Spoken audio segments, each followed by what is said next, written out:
Welcome to our YouTube channel, The Pillar of the Truth. Muli po, itong iyong kaibigan, si Dr. Chris Dayogo. Sa ngayon, pinag-uusapan pa rin natin tungkol sa trials or chastisement. Previously, binigay ko po sa inyo ang aking testimony, personal na testimony. At ang trials nga talaga, ito ay nangyayari para i-train tayo ng Panginoon. Kaya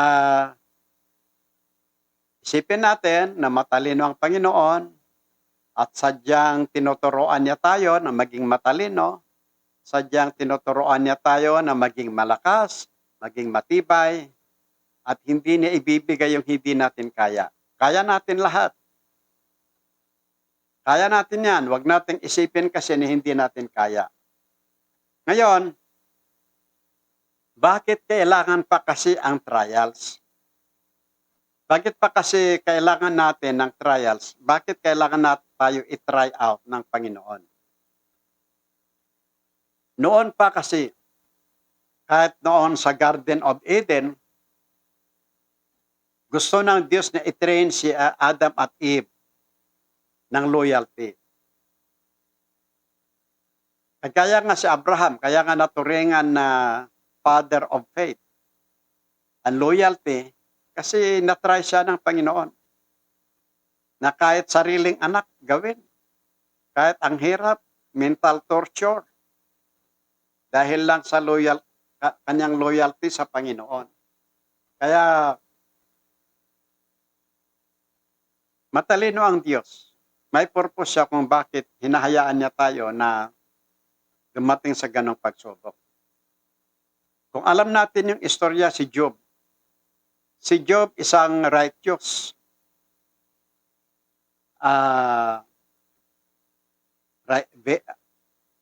Noong panahon na yon, siya ang isang ama na matibay, malakas ang kanyang pananampalataya. Anong nangyari? Pumunta ang diablo sa langit.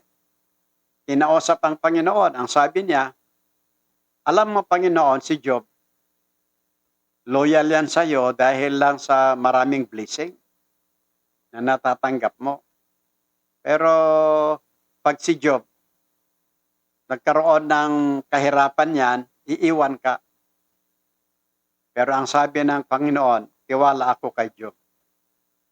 Pwede ba nating subukan? Kung talaga namang matibay siya, sabi ng Panginoon, oo, subukan mo, pero ingatan mo ang kanyang kaluluwa.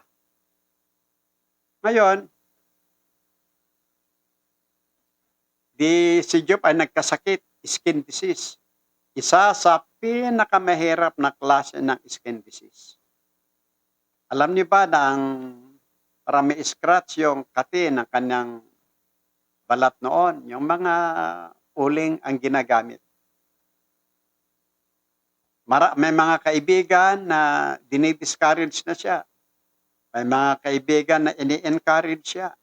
Pati asawa dinidiscourage. Kasi naawa sila sa kalagayan niya. Bukod dyan, namatay ang kanyang mga animal, ay mayaman siya. Namatay yung mga animal.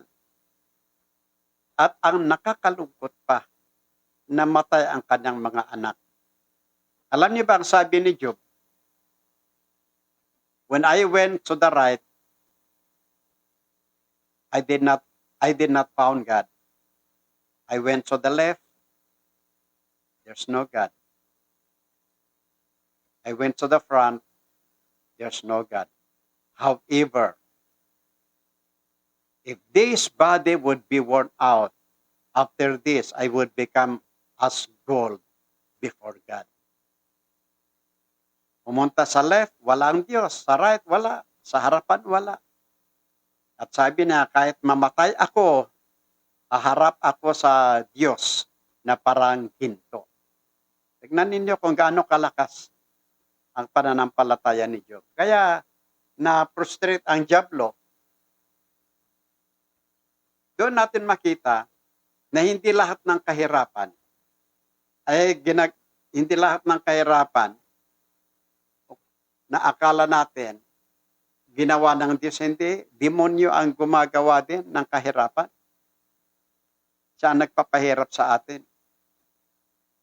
Ay bakit pinahintulutan ng Diyos? Hindi ba naawa ang Diyos kay Job? Kailangan talaga na bago mo bigyan ng gantimpala ang isang tao, yan ang prinsipyo ng Diyos. Bago ka bigyan ng gantimpala, kailangan maghirap ka muna. At kung sino yung talagang kayang maghirap, sila talaga ang ibibless ng Panginoon. Kaya ang mga tao na ito, na naghirap ng husto, si Abraham at saka si Job, matakot-takot na gantimpala ang matatanggap ng mga yan. Kaya yan ay pagsubok. Pero nakita nyo, pagkatapos yan, pagkatapos ng pagsubok, siyempre, hindi naman lahat ng pagkakataon ay pabibigyan ng Diyos ang diablo. Tama na yan, sabi kay Satan. Nakita mo na, kahit hanggang kamatayan, hindi nag-give up. So ang ginawa niya, ibinalik yung magandang katawan, ibinalik ang mga nawala sa kanya na kayamanan. Ganyan ang Diyos. Yan po ay pagsubok. Hindi lang yan. Si Daniel doon ay ilinagay sa lions den.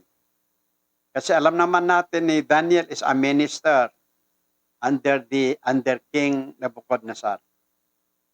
Pero dumating yung time na itong mga tao, gumagawa sila ng paraan kung paano ma-persecute si Daniel. Kasi nakikita nila si Daniel na loyal sa Diyos, maka-Diyos, palagi nananalangin, at nananalangin pa yan na nakabukas ang kanyang bintana para nakikita siya ng mga tao. Pero alam nyo, dumating yung panahon na itong mga kasamit, mga tauhan ng hari na nagpipersecute kay Daniel, gumawa sila ng batas, petition, na i-declare ni Nebuchadnezzar na lahat ng tao ay bawal mag-pray sa Diyos, lahat sila magsamba doon sa rebulto na ginawa nila. So gumawa ng decree ang si King Nebuchadnezzar. Pero si Daniel, hindi siya natakot. Nagpipray pa rin siya sa Diyos at hindi siya nag-submit, hindi siya nagsamba doon sa rebulto. Nagpipray pa rin, nakabukas ang kanyang bintana. Dahil doon, nag-utos ng hari, itapon na lang siya sa lions den. Ay bakit kailangan itapon? Ay kayang-kaya naman ng Diyos na protektahan siya, kayang-kaya naman ng Diyos na baguhin yung isip ng hari. Pero siyempre, matalino ang Diyos. Gusto niya makita kung gaano katibay, katatag ang puso ni Daniel. Kaya kahit itinapon si Daniel sa lions den, hindi siya natakot. Kainin man ako ng lion, talagang hindi ako matakot. Gagawin ko pa rin yung responsibility ko para sa Panginoon. Kaya nga, dito noon sa amin, kahit may order noon na no church service, nagpetition pa rin ako sa mayor na baka mas magalit ang Diyos kung i-stop mo ang worship. Do not stop worship in our area, but command us to follow the minimum protocol. Nag-face mask kami, distancing, we observe that during our worship. Sawa ng Panginoon. Hanggang ngayon, maganda ang worship. Nung ako ay na-COVID, kasi sa susunod siguro, yan ang pag-usapan naman natin ulit, yung aking testimony. Na-lockdown ang church noon. Pero pagkatapos noon, siyempre sa akin, naunawaan natin, just for security and just for protection. Pero ang pinag-usapan pa rin natin dito is trial. Kaya nung ilinagay si Daniel sa lions den, hindi siya sinaktan ng mga lion. So, doon mo nakita yung kapangyarihan ng Diyos. Basta unahin mo ang Diyos Sa lahat ng bagay, unahin mo ang Diyos. God is going to make miracle in your life. So nakita natin kung gaano siya prinotektahan ng Diyos. Kaya trials yun in the part of Daniel. Tingnan nga natin sa ibang scripture kung bakit. Tingnan nga natin sa ibang scripture kung bakit kailangan ng trials. Tingnan nga natin sa James chapter 1 in verse 3.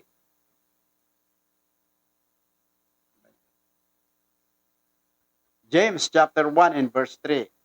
Knowing this, that the trying of your faith worketh patience. Tingnan nyo, na yung mga trials na dumarating sa atin, yan po ay nagpo-produce ng patience. Ibig sabihin, tinuturuan tayo ng Panginoon na magiging patient. Hindi yung patient na pasyente. Tinuturuan tayo maging patient na yung matibay, matatag. Yan ang ibig sabihin. Kaya, kung bakit dumarating ang trial sa ating buhay, dahil sa tinuturuan tayo ng Diyos na maging matatag, maging matibay, maging mapagtiis. O kaya, patience. Another scripture, tingnan natin. Sa 1 Peter, sige, pwede mo itutok. 1 Peter chapter 4 in verse 12. Anong sabi dito? Beloved, think it not strange concerning the fiery trial which is to try you, as though some strange thing happen unto you. Ang ibig sabihin yan, pagdating ng mga pagsubok, trials, kahirapan sa ating buhay, huwag tayong magtaka. Common na yan. Na pag sinabing fiery trials, ito na yung mga mental torture, ito na yung talagang sobrang hirap, parang hindi mo kaya, pero kaya natin. By God's grace, walang problema na hindi natin kaya. Yan ako nagpapasalamat sa Panginoon. Halimbawa, kung dumaan ka ng pagsubok, nakatakot-takot, tinuturuan ka ng Diyos na maging matibay, maging mapagtiis. At dito, siyempre alam na natin, bilang anak ng Diyos, alam na natin na darating at darating talaga ang pagsubok. Ano ba ang purpose? Pakiano mo nga. Beloved, think it not strange concerning the fiery trial which is to try you. Ibig sabihin, huwag tayong magtaka, huwag tayong masurprise pag may mga darating na kahirapan, pagsubok sa ating buhay. Tanggapin natin na ito ay talagang darating at darating. Ibig sabihin, nakahanda na tayo sa anumang uri ng pagsubok. Dito, sinusubukan tayo ng Diyos na magkaroon ng trials para bang maging matibay, malakas tayo. Tingnan mo nga sa verse 13.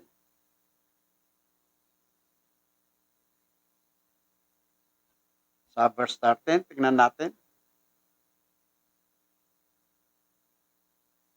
But rejoice inasmuch as ye are partakers of Christ's suffering, that when his glory shall be revealed, ye may be glad also with exceeding joy. Ayon ang purpose.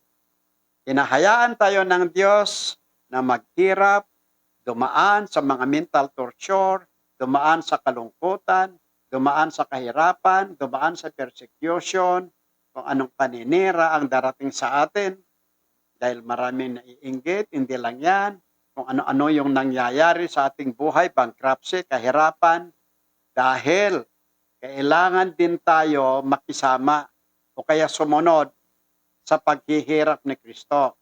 At pagdating natin sa langit, doon din tayo, kasama din tayo ng Panginoon na magkaroon ng exceeding joy, yung Sobrang kalungkutan ngayon, sobrang kasiyahan naman ang kapalit.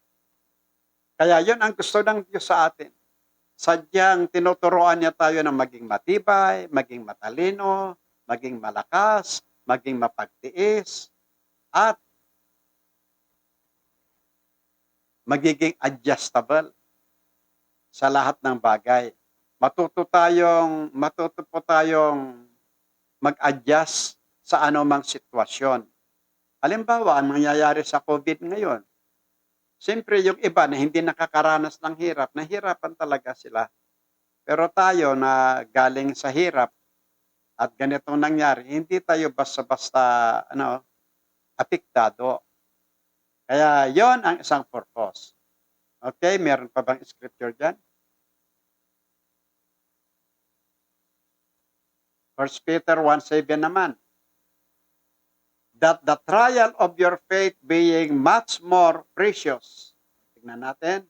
That the trial of your faith being much more precious than of gold, that perisheth, though it be tried with fire, might be found unto praise and honor and glory as the appearing of Jesus Christ. Pagkaulit mo ngayong una. That the trial of your faith, Tagalog natin, yung pagsubok sa iyong pananampalataya ay kasing halaga ng ginto. Tingnan natin. Kaya hindi ibig sabihin pag naghirap ka, pag may difficulty sa buhay mo, akala mo sobra ka ng lungkot, sobra ka ng nanlulupaypay, sobra ka ng nawalan ng pag-asa. Hindi natin alam, yung pagsubok na binibigay ng Diyos sa atin, ang pagsubok na yan ay gumagawa tayo ng ginto. Sabi dito, being much more precious than of gold. Tingnan mo. Kaya yung pagsubok, every time na tayo ay sinusubukan ng Diyos, every time na tayo ay hinahayaan ng Diyos na maghirap bilang pagsubok, nag-iipon po tayo ng kayabanan sa langit. Kaya huwag kang mag-complain pag sinubok ka ng Panginoon. Isipin mo na lang na may magandang purpose ang Panginoon sa iyo. Kaya nga dumarating ang pagsubok. Okay, meron pa bang verses yan? Tingnan natin.